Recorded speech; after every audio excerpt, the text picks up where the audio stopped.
sizni bilan birga bu dunyoga ishlarga keldik, shulay bit. Ham har bir firmada shekilli qaraganda, firmaga qarasak, zavodga qarasak, anda bir начальство, anda bir mas'uliyat, hamda bir zarplata. Ham bu dunyoda shulayroq. Начальство bizda Alloh subhanahu va taala, mas'uliyatimiz bizda bunda albatta Alloh taolo oldinda, ham albatta zarplatimiz bo'ladi. Hamda shu zarplat to'g'risida ko'proq o'ylarga, fikrlarga kerak. Chunki albatta u aslida bizni ishga itara, Allohga itoatga itara bizni. Ita shularga. Payg'ambar Muhammad sollallohu alayhi vasallam bizga xabar beradi, hadis kela Abdullah ibn Umardan, hadis yaxshi, hasan deb ataladi. Inna fil jannati uraf, haqiqatda jannatda bir uraf. Uraf ol saroy bo'lsinmi, uy bo'lsinmi, eng yaxshi uylarning birisi. Albatta anda uylar bu dunyoda yo'q. Eng motor uylar bu dunyoda, eng yaxshi motor saroylar bu dunyoda jannatda eng noshari bilan yaqinda turmaylar. Biz uni ko'z oldimizda da keltira olmaymiz, lekin Alloh subhanahu va taolo bizga uni va'da etadi. Inna fil jannati uraf, ayta Payg'ambar Muhammad sallallohu alayhi vasallam, yura zahiruha min batiniha. İşten tashqiga ko'rinadi, ham zahiruha min batiniha, ham kiyakdan tashdan ichkiga ko'rinadi. Nechikina bo'lmasin, nechikina biz uni fikrlamaylik, biz tirishamiz albatta shu sifatlarni mana biz anglagan fikrga, biz anglagan, ko'rgan turmushga kelishtirib o'ylarga. Lekin shuni anglash kerak, nechikina biz ko'z oldimizga keltirmaylik, ondagi iylar, ondagi saroylar martabalab motorroq bo'lacak. Chunki onda iylar kumushdan bo'lacak, marjandan bo'lacak, oltindan bo'lacak. Shu yoqdan da oltin deb qarasak da, bu dunyodagi oltin jannatda bo'lgan oltin bilan yaqin turmaylar qardoshlar.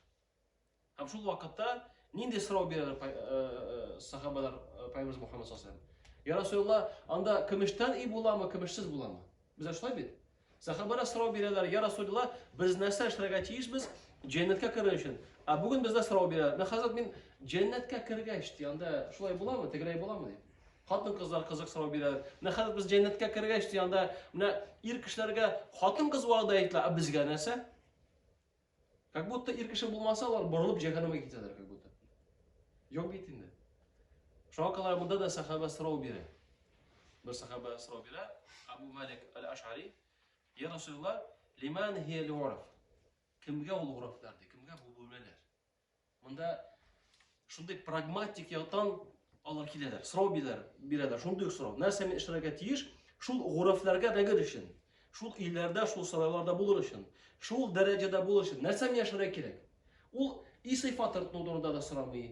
Nechqanda ikov biz yashaymiz deb so'ramay. Nendek sifatda bo'ladi deb so'ramay. U so'raydi, nendek menda sifatlar bo'lgani tiyish, mana men shu uraflarga kirishsin. Mana shunda bizda so'rovlarga tiyish. Bu haqiqiy salim yurakli kishilarning so'rovlari. Narsa men ishtirok etish, jannatga kirish, narsa men ishtirok etish, nendek menda sifatlar bo'lgani tiyish, mana shu uraflarga kirishsin. Akimda avuru yuraklarida iymon yig'indan. Ular ikki yoqli, ikki fikrli, ikki ma'nali oyatlarda yerilar. Ayat mutashabihat deb ataladi. Kishi o'yli fikrli, balay fikrli, onun foydasi tajribada yo'q. Lekin o felsefelerge kirib, bulay tegelay aylandirib biri fitnaga keltira, shokra u kishilarning yuraklarida avuru bor. Shokra agar da bizning yuraklarımızda var ki shunday oyatlar, ikki ma'noli oyatlar to'g'risida fikrlab o'tirishga. Demak, bizning yuraklarimizda avuru bo'lirga mumkin. Iymon yig'indan. Salim yurak, salim iymonli kishi so'rov beradi, narsa men ishtirok etish, jannatga kirishni. Qolgan so'rov bermaydi Alloh. Ham Payg'ambar Muhammad sollallohu alayhi vasallam davom etadi. Alloh deydi, shular kimlar Alloh deydi? Olayta shular kim? Man tabal kalama. Shular kim iyilikli so'z aytadilar. Hamdan qiziq, tugi hurmatli kishilarga tugul, darajali kishilarga qarata tugul, luboy kishilarga.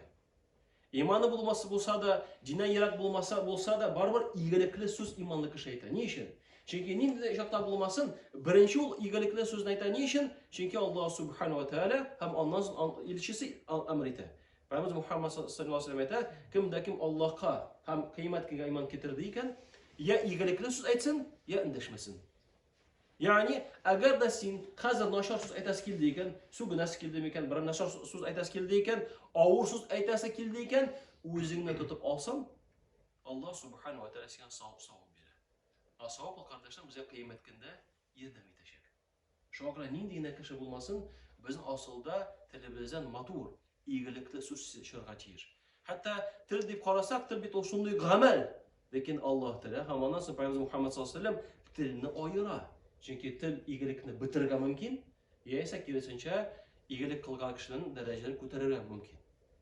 Икенче сыйфат карасам әйтә ул ат'амат таам. Ашатучы ди. Һәм әлбәттә, ашату дигәндә безнең иң беренче фикер ятимнәр, мискиннәр уй фикергә килә. Ул дөрес әлбәттә.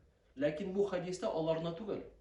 Нинди генә кешене ашатсаң да, гаиләңне, балаңны, әниятеңне, хәтта бай кеше булса да, фақир булса да, ашатсаң, шул хадискә син туры киләсең.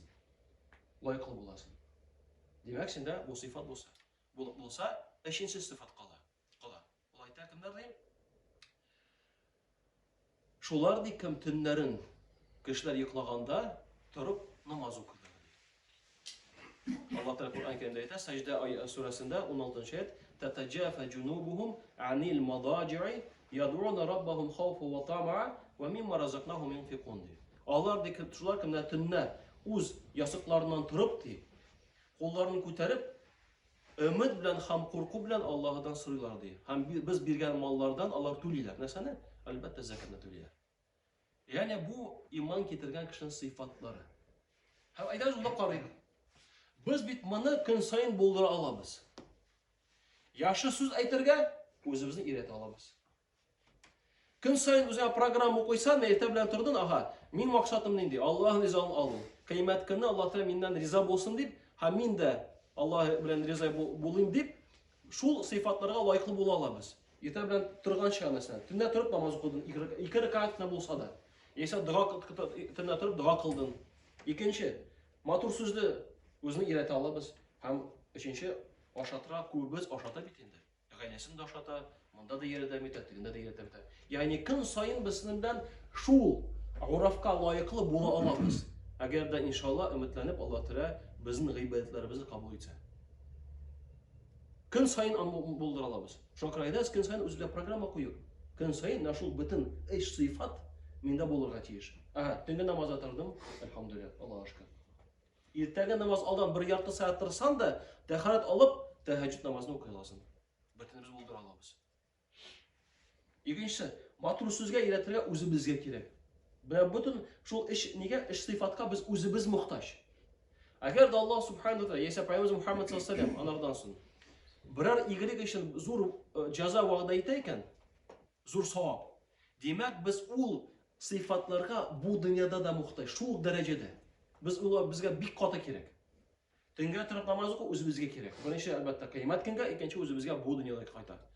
Икенчесе, матур сүзле үзең булсаң, ул сиңа игелек белән үзеңә кайта. Балаларга да мисал булып торасың. Һәм өченчесе ашату. Ул да сиңа шулай кайта. Чөнки Пәйгамбер Мөхәммәд саллаллаһу алейһи ва сәлләм беләсез, хадисе бар, мәгънәсе шундый: садака малны кимәйтми. Малың юкка чыкмый. Аллаһ Тәгалә сиңа кире кайтарган. Шуңа күрә буларны булдыра алабыз. Әйдәгез, булдырыйк көн сайын. Безнең сыйфатлардан булсын, көн сайын шул 3 сыйфатка лайыклы булыйк. Һәм иншалла, бердән-бер көнне бу дөнья киткәннән соң, әгәр дә шул 3 сыйфатка лайыклы булсак, Аллаһ Тәгалә безгә шул ураф дәрәҗәсен иншалла бирер. Һәм Аллаһ Тәгалә Пәйгамбер Мөхәммәд саллаллаһу алейһи ва сәлләм әйтә, Аллаһ Тәгалә әйткәндә: "Ва а'тадту ли'абди ли'ибади салихин", минем салих кулларыма дин мин әзерләдем ди. Нәрсә? Ма ла айн рa'ат, күз күрмәгән нәрсә. Ва ла уҙун сами'ат, колак ишетмәгән нәрсә. Һәм хәтта аны йөрәкләренә хыялламаган нәрсә Аллаһ Тәгалә әзерләгән. Ягъни ничек син күз алдыңа җәннәт китерә алмасаң, күз ягыннан, ишетү ягыннан, яисә хисләрен нинди хыялына килмәсен, җәннәттән син якында күз алдына китермәдең. Җәннәттә тагын да яхшырак, тагын да ләззәтлерәк булачак. Шуңа күрә Аллаһ Тәгалә һәрберебезгә дә кардәшләрем шул сыйфатларга лайыклы булып, һәрберебезгә Аллаһ Тәгалә шул хур дәрәҗәсенә җитәргә һәрберебезгә дә насыйп итсә дә, әлбәттә хатларыбызны, балаларыбызны шул дәрәҗәгә китереп, аларга да шул җәннәткә кергә Аллаһ Тәгалә һәрберебезгә дә һәм аларга насыйп итсә дә. Субханаллаһи ва бихамдиһи, ла илаһа илля анта,